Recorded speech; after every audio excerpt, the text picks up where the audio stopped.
Bilog. Alam nyo, napakaganda ng may visual aid. No? Okay po yung nagte-testimony din. Pero mas maganda kung meron ka mga pictures to get their attention and to keep their attention. Kasi yung iba, parang pag boring na magawa yung pinagsasasabi mo. Kung saan ka na nakakarating. Diba? Kung ano ng kwento ang... Pag kayo sa testimony, pag hindi kayo prepared, na kung ano-ano mga masasabi ninyo, kung saan kayo pupunta. Kaya yun din po isang reason kung bakit kailangan natin ng outline. Okay? Para hindi kayo mawala. Pero yun nga, to keep the attention, may dalawa ako ituturo sa inyo na merong visual aid. Ang una, the 3 circles. So, halimbawa, nagtanong ulit sa inyo, no? Bakit kakaiba na yung buhay mo? Anong meron sa'yo? Kasi napapansin ko, ganito ako. Ang reply. May papakita ko sa iyo 3 bilog. Di ba? May intriga ka nun.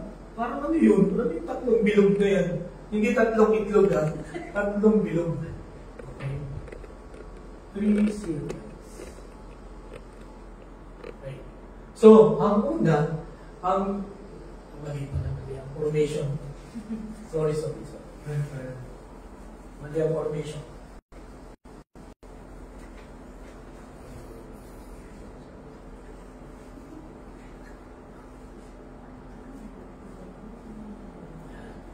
At bilog. Okay. Alam mo ba na noong unang panahon, ang plano ng Diyos, ito ang heart ng Panginoon, meron siyang perfect plan.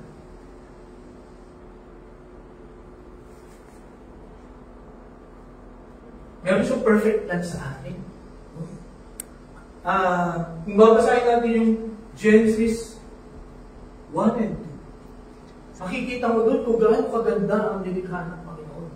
No? Kung gaano ka-perfect yung nilikha ng Panginoon. Kung gaano tayo ka-perfect nung nilikha tayo ng Panginoon. Pero, ang mga tao ay nagkasala. Nagkasala sila. No? Hindi nila sinunod ang Diyos. Kaya, lahat ng bagay sa tao ay naging broken. Nawasak. Okay? Kahit anong pangarap mo sa buhay, sira siya. Sira. No? Kahit na mayaman ka, broken ka pa rin. Hindi ka pa rin masaya.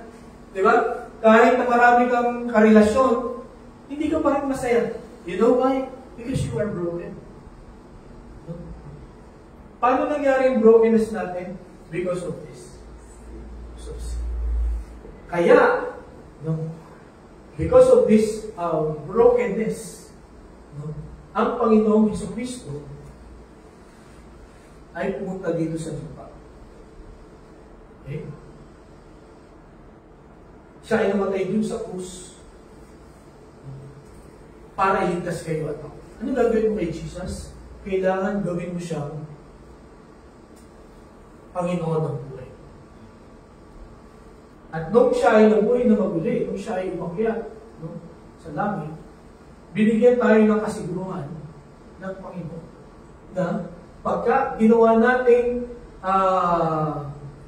Panginoon, ang tagapagligtas si Jesus sa buhay natin, this perfect plan will happen to us. Okay?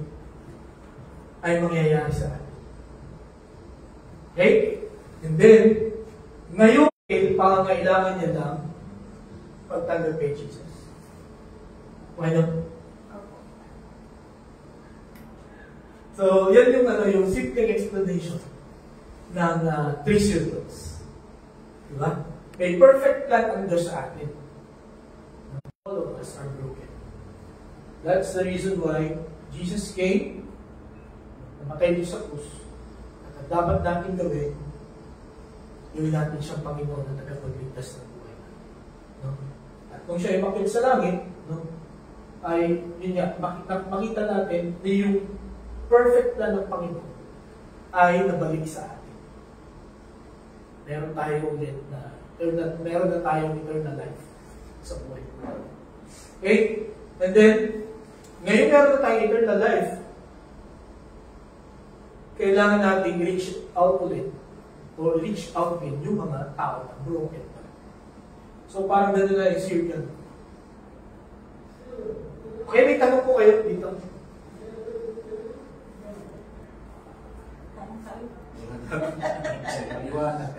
May picture. May picture. Okay. So, I hope magamit po natin ito. Maganda siya, Pastor. Maganda siya. Okay.